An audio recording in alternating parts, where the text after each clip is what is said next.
Hello, everyone. Here we are again, live on YouTube and LinkedIn, bringing you another exciting episode of the Top Innovator Series. This is where we dive into proven leadership ideas, game-changing strategies, and the brilliant minds behind all of that. My name is Josef Martens, and I'm excited to introduce today's guest to you. With us today is Rob Cabacungan. Rob is the VP of Engineering at AMP Health, where they create tools for their clients to maintain a healthy and productive workforce. Before that, he held various other tech leadership positions, including at AOL and Yahoo. And today, we're thrilled to have him with us. Rob, it's great to have you here. Thank you. Thanks for having me. Rob, I'd love to dive into your leadership journey, experiences that you made as you progressed through your successful leadership journey. When you reflect on your own trajectory, what do you think are some of the reasons for your success? What do you think are the ingredients that got you to where you are? Well, first of all, I'd say that in the initial year that I first became taking a leadership position, I was coming from a position of being a senior principal software engineer and ended up managing the team that I was a part of. And it was rough the first year. I had to, there were difficulties. There was difficult feedback from my manager at the time, the one who moved me into the position. And what I understood from there, and what I think helped me be more successful later on, is that I I did somewhat take the Mm-hmm. feedback to heart, and I took a critical look at what I was doing. And the same way that I would approach an engineering problem, a new language that I didn't know or a new framework that I was studying, I basically just got a whole bunch of books about leadership, technical leadership, and my idea was to basically create my own philosophy of Okay. technical leadership and to understand for myself how I wanted to approach it, and thereby kind of, well, do my best for the team. Yep. And Yep. if my best wasn't good enough, if I wasn't cut out for it, that's fine. I would just go back to what I was doing before. Uh, that's kind of the general way that I approached it. I just got a whole bunch of books. I studied. I thought about what I agreed with and what I didn't agree with, and tried to land upon something that I felt I could kind of authentically communicate. Because one thing for me personally is that I tend to be pretty, I guess, I guess honest when I speak, or rather, I would say that it's more that Mm-hmm. I find I don't have the energy to keep up appearances or to Okay. it's I think it's more along those lines. So it's just easier to be honest, to try to be straightforward, to Mm-hmm. be authentic. Yep. And I knew that whatever I landed on, it would have to be authentic. Yep. It would have to resonate with me personally. And so eventually, where I kind of landed on is there was a gosh, I wish I remember the title, but there was a book that it was based off of study of multiple teams. Uh, I think thousands of teams across the technical engineering realm. I think it has something to do with Nielsen. It Okay. might have been called Strengths Finders. I'm sorry, I should have prepared it ahead of time. But in any case, the idea is that for one, not to treat every member of the team the same, but Okay. to understand that everybody is different, Yep. and to treat them that way. Yeah. Another thing was to kind of understand your strengths as an individual, uh, as well as the strengths of the people that you're managing, and to kind of play to those strengths rather than to try to like criticize their weaknesses, or to Mm. try to shore up their weaknesses, Mm-hmm. and basically a more kind of positive team environment.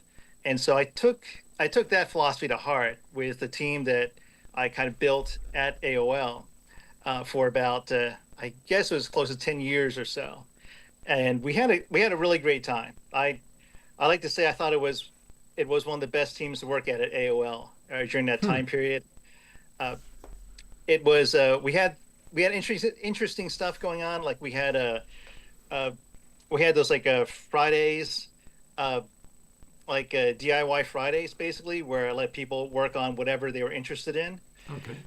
Uh, we were we had we had a lot of team lunches. I guess I would bring them out. We even had a team dinner at one point, just to kind of like build the camaraderie. Once a year, we would actually go to we'd actually have like fall and spring kind of outings to the to the cherry blossoms, and then we went out to what we call Harper's Ferry, and did some kind of hiking around there. Okay. I'm not saying it would work for every team, but our team got really close knit. We had I was very we were in an environment where a lot of out of the box thinking was helpful. We were working on AOL TV, which is kind of like AOL's version of Netflix. Right. So since you obviously haven't heard of it, it was perhaps not as successful as Netflix, but but the cool thing is we had a lot of toys to play with. We had a dev Xbox 360 and PlayStation Nice. 3 and 4 consoles. Okay. We had a bunch of TVs, so I say it was a great team to work for. Hopefully because of the camaraderie and the atmosphere in the team, but also like we just had a lot of toys to play with, so we had a lot of fun. That is a fun environment. That sounds like a fun environment.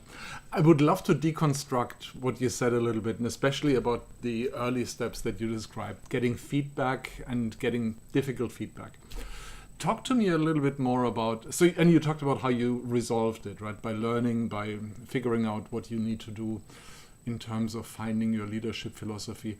Talk to me a bit more about how this was for you processing this personally, right? The way you described it was very action oriented, makes a lot of sense, but talk to me more about what that was like for you. It was really hard because up until then, as an individual contributor, I was typically at the top of whatever team I was on, and I was just used to always receiving praise and never having any problems. So this was quite a change. It was a bit of a soul searching moment, I'd say. Maybe a gut check moment, I guess. And I just felt in the end, I was a little bit depressed over it. Yeah. But I think in the end, what pulled me out was just kind of a sense that, okay, it is what it is. Let's approach it like any other engineering problem. Let's find out the details. Let's do some research, find out what's going on, and let's decide how we want to attack it, so to speak. Yeah, and that's the action-oriented side again, right? And that's the one a lot of us with a tech background are leaning towards. How do you prepare people on your team who are about to make that transition into leadership? How can you prepare them for it? Again, not the action-oriented part. I know there are leadership training courses, all of that, right? But the personal processing of that, because that's the hard-hitting part, like you described as well. Yeah. I kind of have discussions. I have some discussions with them, very lightweight, and ask them about how they feel about the team that they're on, like my team, because basically I try to figure out what their leadership style seems to be, what they are, I'll just ask them also, but what I think might work well for them, and probe a bit around that, and just give some advice around it. And just let them know that, I'm always here after, they move into a leadership position. If they have any questions, happy to help. Yeah. But yeah. You talked about the feedback that sort of set that in motion for you. And I'm sure you also got a lot of useful, positive advice from mentors, trusted advisors, or people around you at the time. Talk to me about the advice that you got? What did other people share with you as their insights? Especially those pieces of insight where you first thought this doesn't make sense, right? I don't quite believe it, and maybe later you saw there was more to that than you initially realized.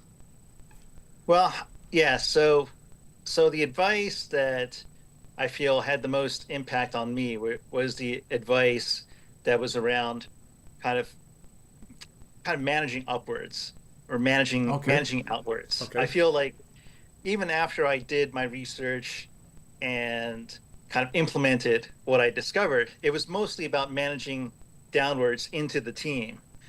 And I kind of under prepared the parts about managing outwards and upwards. And so I discovered that that actually the team didn't have the cleanliest reputation around because of miscommunications with other teams over deadlines and priorities. And I realized that it was strange because it definitely wasn't that the team wasn't working hard. It was just completely about stuff that wasn't communicated. And so it was just about kind of nailing down that communication and making sure that the other teams were kind of in the loop of what we were working on. But in terms of just the advice, again, it was like it wasn't always welcome, but the rubric that I always think about is trying to leave my ego out of it and just trying to think about what is the best thing for the team, what moves the team forward, what helps us be better. And looking at that, for instance, another piece of advice was that we should implement a more kind of structured sprint process, agile process, which I very much resisted against in the beginning. Eventually, we did add something along those lines in, and I think that also helped with the external communications. Although probably it's in the current startup area, I'm not sure it's the best approach, but maybe that's a separate issue. But in terms of advice, it is about, for me, a lot of it is about trying to divorce my ego and trying to kind of keep the main thing. Okay. And just about what the team needs to be successful, what the individuals on the team need to be successful, what the team needs to accomplish for the company to be successful.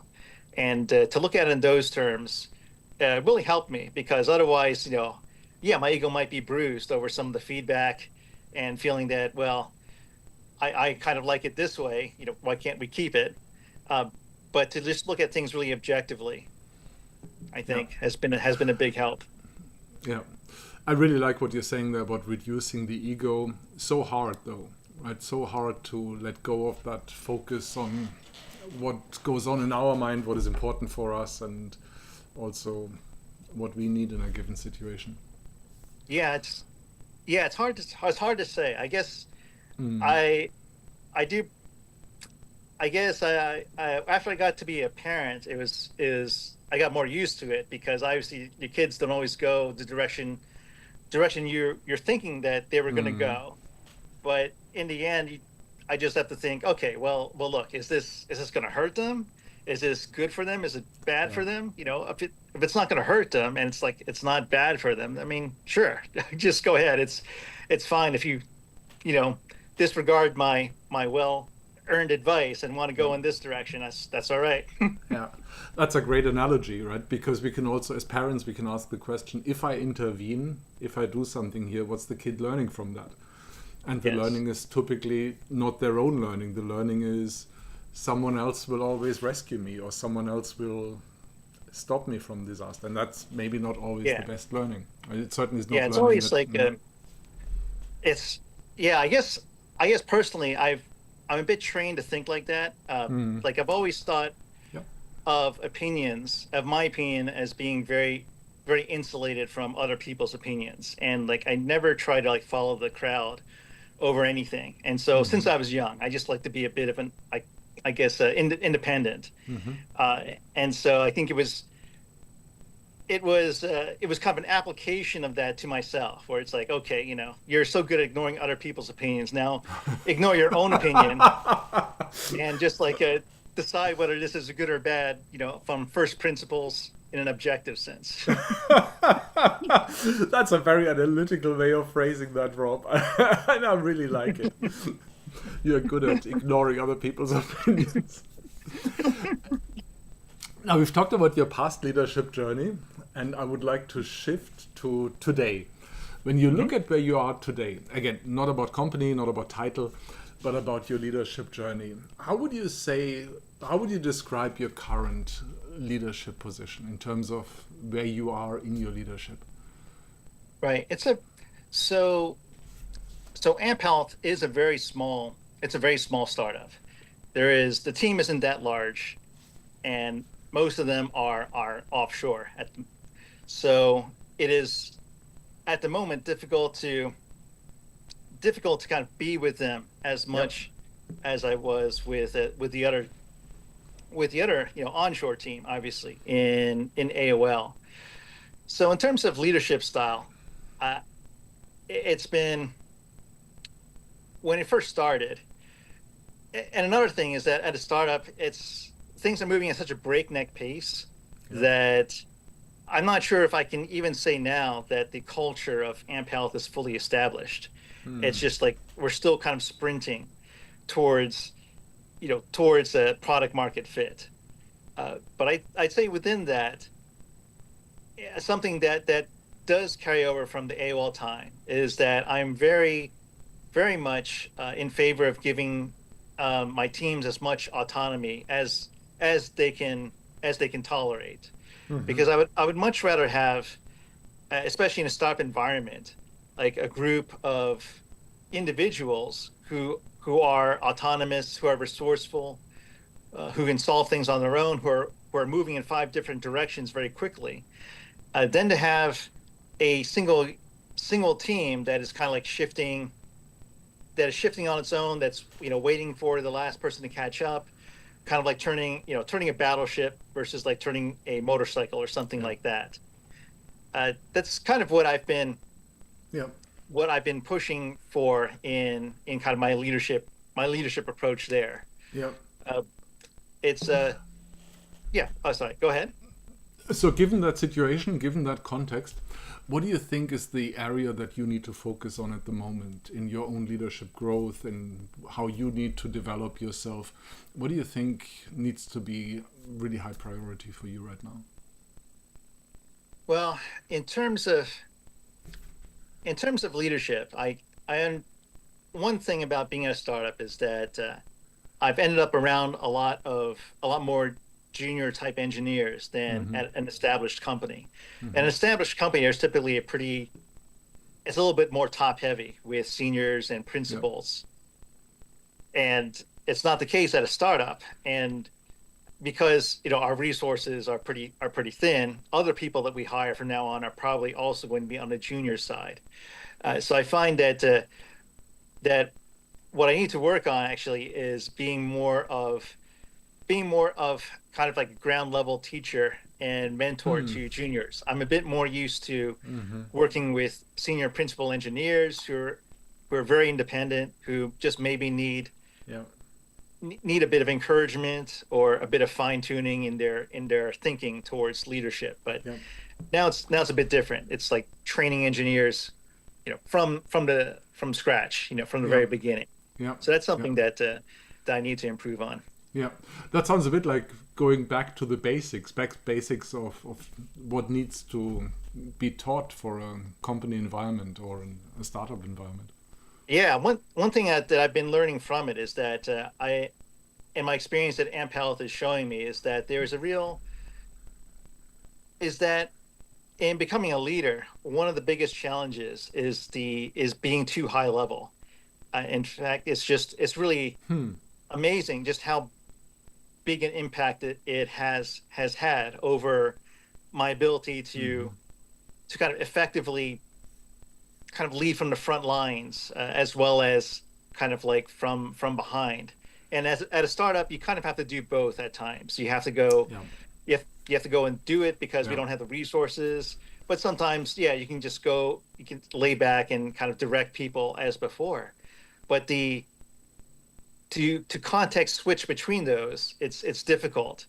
And after even a short period of time of doing nothing but high level thinking, high level strategizing, it's very easy to suddenly start making decisions which are not, adequately informed, or which are kind of poorly informed. Like, hey, let's all jump onto this, this like cool new tool that's coming out, and we should all do it. Like AI coding or something like that. That's another story. So we're not getting too technical. I'd say that after jumping into the front lines, I'm like, oh, AI coding is super, super cool. We got to do it, but not for the reasons of like jumping into the tool. There's specific things, specific ways that we can leverage it to be more effective than, what you see on Twitter or something like that. Yeah, got it. Got it. And it's always tempting to go after these new things and just dabble around there. Yeah. Yes.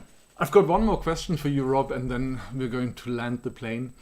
When you look at some of your colleagues, when you look at people who are in similar roles as you are, what is something that many of them are missing?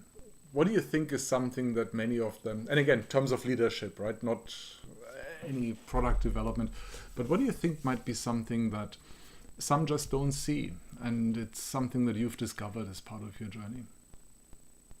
I mean, I feel that people that from folks that I've seen, they don't trust their team enough. I feel. Okay. I'm a bit more optimistic in my team being able to grow. I shouldn't say about trust. I say it's about growth.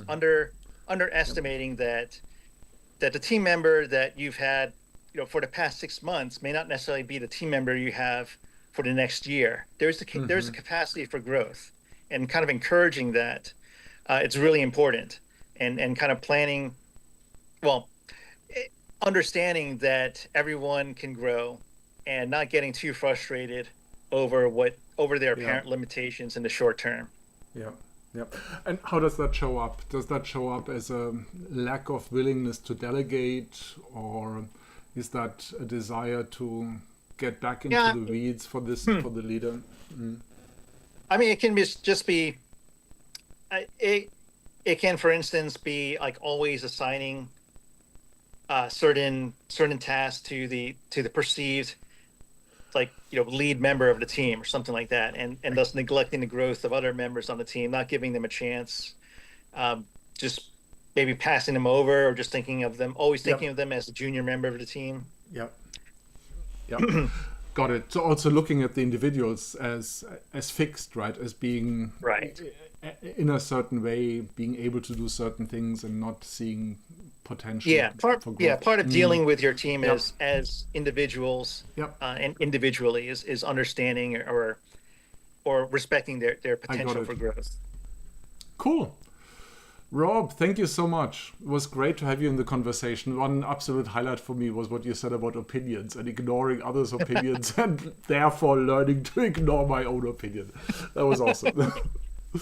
Rob, thank you so much. Thank you. To everyone else out there, remember to like, subscribe, and comment. And most importantly, join us again for our next episode of the Top Innovator Series. And until then, as always, keep your brain cells active.